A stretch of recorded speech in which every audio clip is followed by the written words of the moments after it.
2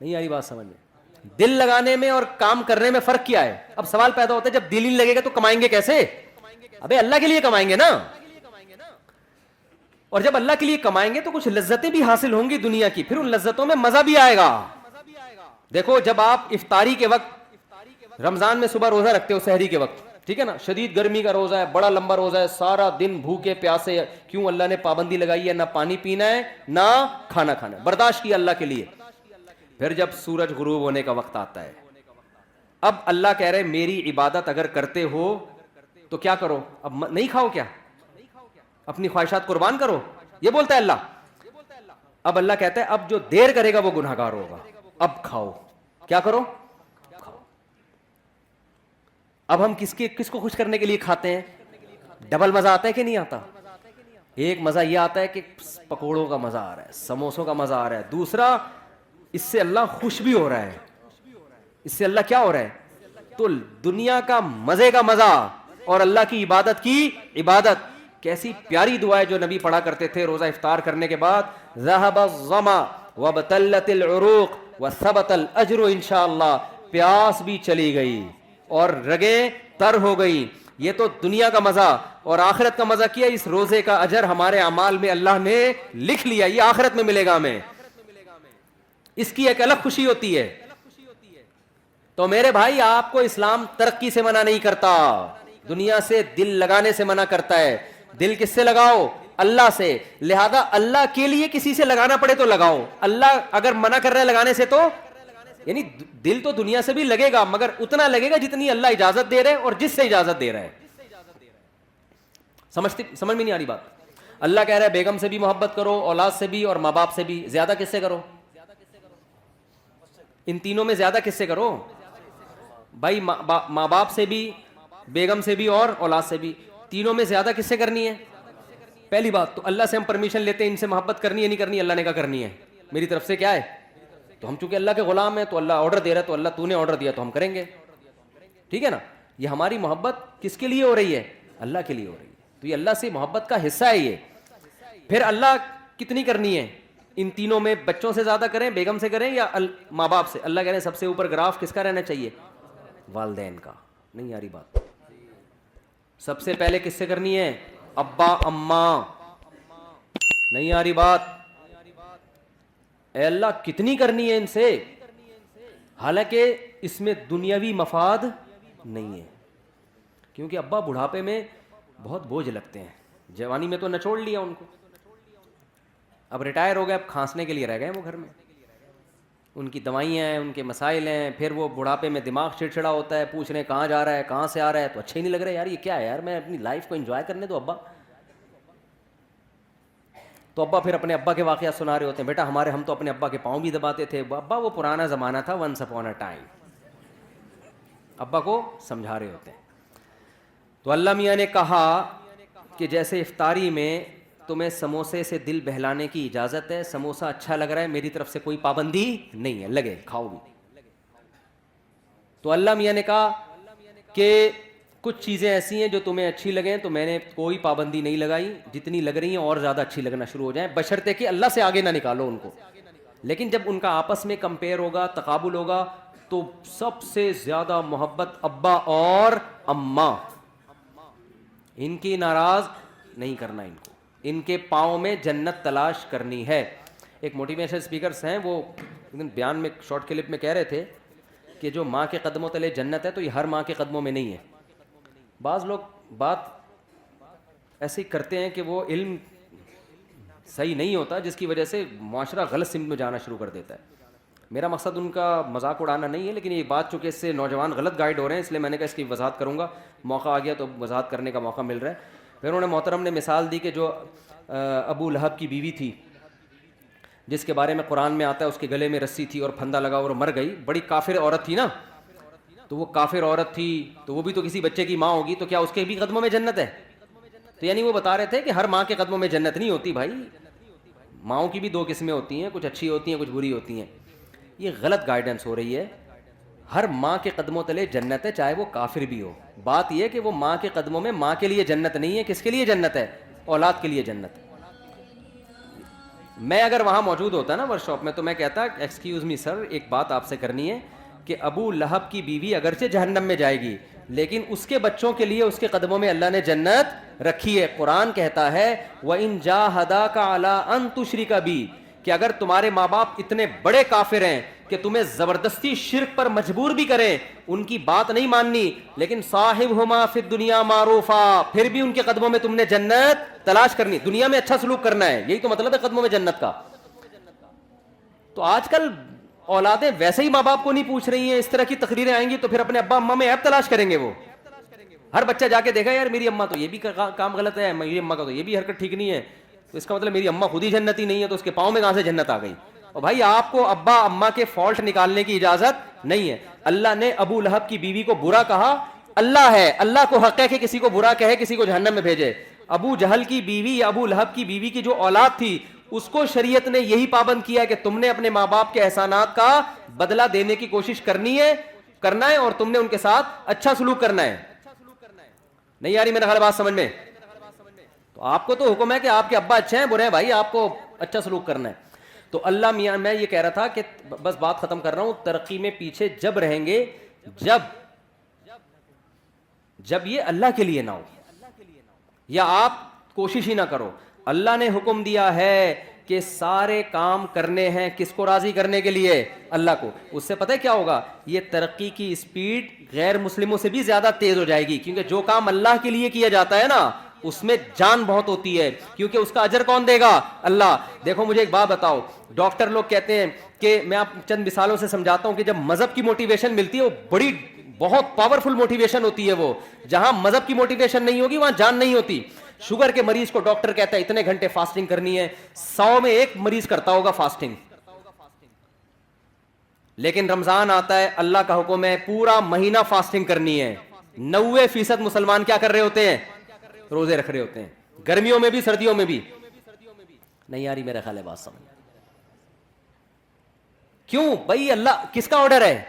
تو یار جو قوم صبح سے کہ رات تک اللہ کے لیے بھوکی پیاسی رہ سکتی ہے وہ پڑھ نہیں سکتی اللہ کے لیے؟ نہیں آ رہی بات؟ وہ پڑھے گی کیوں نہیں پڑھے گی؟ اس کو بتانے والے لوگ شارٹ ہیں مارکیٹ میں. وہ مذہب کا صرف ایک پہلو سامنے رکھا ہوا ہے اس نے.